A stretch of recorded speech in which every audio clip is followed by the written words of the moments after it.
Hello food lovers, welcome back to our channel. నేను మీ రాణి Eramsetti. Friends, ఈరోజు రెసిపీ వచ్చేసి కేక్ రెసిపీ అండి.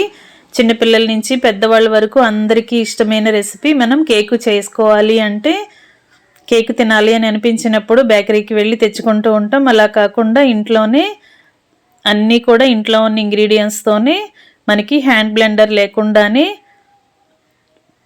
కేక్ అనేది పిండి కరెక్ట్గా కలుపుకొని కేక్ అనేది కుక్ చేసుకోవచ్చండి. సింపుల్ ప్రాసెస్తో టేస్టీ రెసిపీని ఈజీగా చేసేసుకోవచ్చు. ఆ ప్రాసెస్ అంతా చూద్దాం. వీడియోని ఫస్ట్ నుంచి లాస్ట్ వరకు స్కిప్ చేయకుండా చూడండి. ఎప్పుడు కేక్ తినాలి అని అనిపిస్తే అప్పుడు అప్పటికప్పుడే అన్ని ఇంట్లో ఉన్న ఇంగ్రీడియంట్స్తోనే చేసేసుకోవచ్చు. ఒక్కసారి నేను చూపించిన విధంగా పిండిని కలిపి చూసారంటే, కేకు కుక్ చేసి తిన్నారంటే మరలా కూడా చేసుకొని తినాలి అని అనిపిస్తూ ఉంటుంది. అంత టేస్టీగా వస్తుంది. ఫ్లఫీగా, స్పాంజీగా, చాలా కమ్మగా అనిపిస్తుందండి. ఆ ప్రాసెస్ అంతా చూద్దాం. వీడియోని స్కిప్ చేయకుండా చూడండి. ప్రాసెస్లోకి వెళ్ళిపోదాం. ముందుగా మిక్సీ జార్ తీసుకుని దానిలోకి ఒక 1/2 కప్పు వరకు పంచదారని వేసుకోండి. అలాగే ఒక ఇలాచీని వేసుకుని వీటిని పౌడర్ లాగా గ్రైండ్ చేయండి. ఇలా గ్రైండ్ చేసుకున్న పంచదార పొడిని ఒక మిక్సింగ్ బౌల్లోకి వేసుకోండి. గిన్నెకి జల్లెడ పెట్టుకుని పంచదార పౌడర్ని జల్లెడలో వేసుకోండి. ఇప్పుడు 1/2 కప్పు పంచదార తీసుకున్నాం కదా, కప్పుకి నిండుగా మైదా పిండిని తీసుకుని అది కూడా జల్లెడలో వేసుకోండి. ఒక 1/2 టీ స్పూన్ వరకు బేకింగ్ పౌడర్ని, 1/2 టీ స్పూన్ వరకు వంట సోడాని వేసుకుని చిటికెడంతా సాల్ట్ కూడా వేసుకోండి. మనం వేసుకునే ఇంగ్రీడియంట్స్ అన్నీ కూడా జల్లించుకుందాం. ఇలా అన్ని ఇంగ్రీడియంట్స్, పొడి ఇంగ్రీడియంట్స్ని జల్లెడలో వేసుకుని జల్లించుకున్నట్లయితే మొత్తం అన్ని ఇంగ్రీడియంట్స్ ఈవెన్గా కలుస్తాయి. అంతేకాకుండా ఇంగ్రీడియంట్స్ అన్నీ ఇలా పొడి పొడిగా వస్తాయండి. అప్పుడే కేకు టేస్టీగా వస్తుంది. ఇప్పుడు అదే మిక్సీ జార్లోకి 2 గుడ్లని పగలగొట్టి వేసుకుందాం. మనం తీసుకున్న 1/2 కప్పు పంచదారకి, కప్పు మైదా పిండికి 2 కోడిగుడ్లు అయితే కరెక్ట్గా సరిపోతాయండి. క్వాంటిటీ అనేది కరెక్ట్గా సరిపోతుంది. ఎగ్ అనేది ఎక్కువ స్మెల్ రాకుండా కేక్ టేస్టీగా వస్తుంది. 2 గుడ్లు అయితే సరిపోతాయి.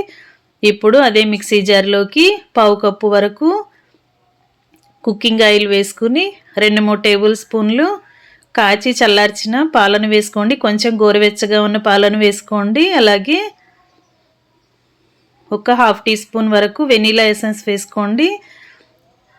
యాలకులు మనం పంచదార పొడి చేసినప్పుడు వేసుకున్నాం కదా, వెనీలా ఎసెన్స్ లేకపోయినా కూడా కేక్ అనేది ఎగ్ స్మెల్ రాకుండా టేస్టీగానే వస్తుందండి. యాలకుల్ని కొంచెం ఎక్కువగా వేసుకుంటే వెనీలా ఎసెన్స్ వేయకుండా కూడా కేక్ అనేది టేస్టీగానే ఉంటుంది. ఇప్పుడు మనం వేసిన ఇంగ్రీడియంట్స్ అన్నీ మిక్సీ జార్లో బాగా నలిగాయి కదా, బ్యాటర్ అనేది ఇలా చిక్కగా వస్తుంది. ఇలా స్మూత్గా గ్రైండ్ చేసుకున్న తర్వాత మనం ముందుగా పిండి జల్లించుకున్న మిక్సింగ్ బౌల్లోకి ఈ ఎగ్ మిశ్రమం అంతా కూడా వేసేసుకుందాం. ఎగ్ని గ్రైండ్ చేసుకున్నప్పుడు కొంచెం ఎక్కువసేపుగా మనం గ్రైండ్ చేసుకున్నట్లయితే ఎగ్ అంతా కూడా బాగా నురుగులాగా వస్తుంది. మనకి హ్యాండ్ బ్లెండర్ లేకుండా కూడా ఎగ్ని బాగా గ్రైండ్ చేసుకోవచ్చండి. ఈ విధంగా మిక్సీ జార్తో కూడా మనం కేక్ని టేస్టీగా చేసుకోవచ్చు. ఇప్పుడు మనం పోసిన ఎగ్ మిశ్రమం అంతా కూడా మైదా పిండి, షుగర్ పౌడర్లో బాగా కలిసేంత వరకు విస్కర్తో కానీ గరిటెతో కానీ బాగా కలపండి. ఎటు పడితే అటు తిప్పకుండా ఒకే డైరెక్షన్లో కదిపినట్లయితే పిండి కరెక్ట్గా కలుస్తుంది. ఇలా నేను చూపించిన విధంగా ఇలా మధ్యలోకి కట్ చేస్తున్నట్లుగా కలిపినట్లయితే పిండి అంతా కూడా ఈవెన్గా కలుస్తుంది. కేకు ఫ్లఫీగా వస్తుంది. ఇలా ఒక 5 నిమిషాల పాటు బాగా కలిపి గిన్నెను పక్కన పెట్టుకుందాం. ఫ్రెండ్స్, ఛానల్ని ఫస్ట్ టైం వాచ్ చేసిన వారు సబ్స్క్రైబ్ చేసుకుని పక్కనే ఉన్న బెల్ బటన్ క్లిక్ చేయటం మాత్రం మర్చిపోకండి. గిన్నెను పక్కన పెట్టుకున్నాం కదా, ఇప్పుడు వేరొక గిన్నె తీసుకుని కేకును ఉడికించుకోవటానికి తగిన పాత్ర పెట్టుకోండి. స్టీల్ గిన్నె కానీ, అల్యూమినియం బౌల్ కానీ ఏదైనా కూడా మనం ఏ గిన్నెతో అయినా కూడా కేక్ని ఈజీగా కుక్ చేసుకోవచ్చండి. నేను స్టీల్ గిన్నెలో పెడుతున్నాను కదా. గిన్నెకు అడుగు నుంచి అంచుల వరకు కూడా నెయ్యిని కానీ ఆయిల్ని కానీ బ్రష్తో అప్లై చేసి బటర్ పేపర్ని అడుగున చిన్న ముక్కగా కట్ చేసుకుని గిన్నె అడుగున వేసుకోండి. ఇప్పుడు మనం కలిపి పెట్టుకున్న ఎగ్ బ్యాటర్ అంతా కూడా గిన్నెలోకి వేసేసుకుందాం. ఈ విధంగా పిండి మొత్తం కరెక్ట్గా గిన్నెలోకి పోసుకున్న తర్వాత ఇలా నేను చూపించిన విధంగా 2 చేతులతో గిన్నెను పట్టుకొని కిందకి ట్యాప్ చేస్తున్నట్లుగా అదిమినట్లయితే ఎయిర్ బబుల్స్ అనేవి ఎక్కడ ఫామ్ అవ్వకుండా పిండి కరెక్ట్గా సెట్ అవుతుంది. ఇప్పుడు ఒక 5 నిమిషాలు ముందుగానే స్టవ్ ఆన్ చేసి ఫ్లేమ్ సిమ్లో పెట్టుకుని కళాయిని పెట్టుకుని దాని లోపల ఒక స్టాండ్ కానీ ఏదైనా ప్లేట్ కానీ బోర్లించి పాత్రకి మూత పెట్టి కొంచెంగా వేడి చేసుకోవాలండి. ఒక 5 నిమిషాల పాటు వేడి చేసిన తర్వాత మనం రెడీ చేసి పెట్టుకున్న కేకు గిన్నెను స్టాండ్ పైన పెట్టుకుని మూత పెట్టి ఫ్లేమ్ సిమ్లో పెట్టి ఉడికించాలి. అది ఉడికేలోపుగా మనం స్టవ్ ఆన్ చేసి కళాయి పెట్టుకుని 1 టేబుల్ స్పూన్ నెయ్యి వేసుకుని డ్రై ఫ్రూట్స్ని ఇలా ముక్కలుగా కట్ చేసుకుని నెయ్యిలో ఫ్రై చేసుకుందాం.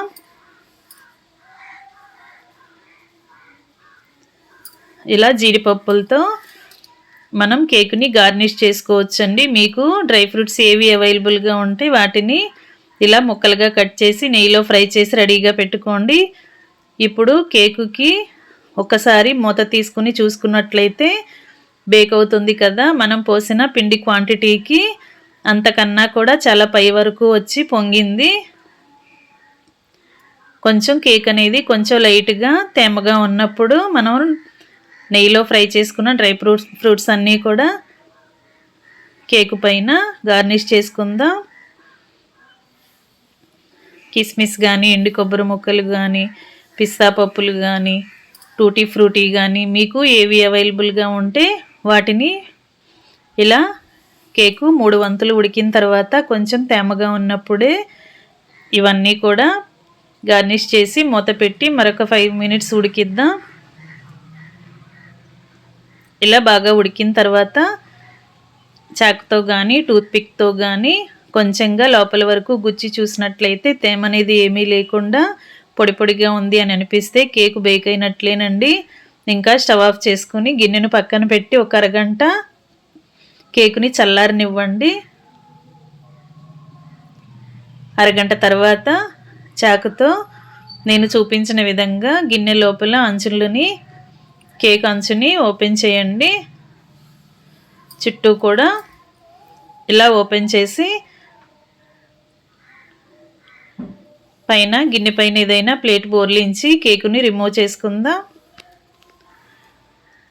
గిన్నె లోపల నెయ్యిని అప్లై చేసాం కదా, అలాగే బటర్ పేపర్ని కూడా వేసాం. కేక్ అనేది గిన్నెకు అంటుకుపోకుండా చాలా ఈజీగానే మనకి ఇది ఓపెన్ అయిపోతుందండి. ప్లేట్ పైన గిన్నెను బోర్లించి గట్టిగా గిన్నెను ట్యాప్ చేసినట్లయితే కేక్ అంతా కూడా ప్లేట్లోకి వచ్చేస్తుంది. ఈ విధంగా వచ్చిన తర్వాత అడుగునున్న బటర్ పేపర్ని రిమూవ్ చేసేసి కేక్ని ప్లేట్లో పెట్టుకుని మనకి కావలసిన సైజులో పీసెస్ని కట్ చేసుకుని పిల్లలకి సర్వ్ చేయటమేనండి. చాలా సింపుల్గా టేస్టీగా అన్ని ఇంట్లో ఉన్న ఇంగ్రీడియంట్స్తో కేక్ అనేది రెడీ అయిపోయింది కదా. రెసిపీ నచ్చినట్లయితే మీరు కూడా వెంటనే కుక్ చేయండి. నేను చెప్పిన ప్రాసెస్తో పిండిని కలిపి చూడండి, కుక్ చేసి చూడండి. టేస్ట్ అనేది చాలా చాలా బాగా వస్తుంది. పిల్లలకే కాదు పెద్దవాళ్ళకి కూడా చాలా బాగా నచ్చుతుందండి. రెసిపీ నచ్చితే వీడియోకి లైక్ చేసి ఛానల్ని సబ్స్క్రైబ్ చేసుకోండి.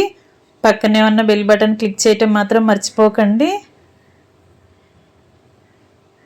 నేను పెట్టబోయే రెసిపీస్ అన్నీ డైలీ మీ ఫోన్కి నోటిఫికేషన్కి వస్తే ఓపెన్ చేసి చూడండి. రెసిపీస్ని కుక్ చేయండి. మీకు టేస్ట్ అనేది ఎలా వచ్చిందో నాతో కామెంట్ సెక్షన్లో నాతో షేర్ చేసుకోండి.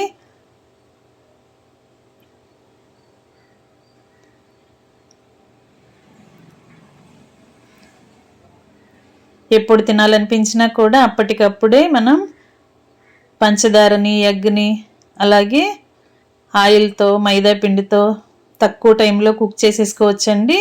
Thanks for watching. నేను మీ రాణి ఎర్రంశెట్టి.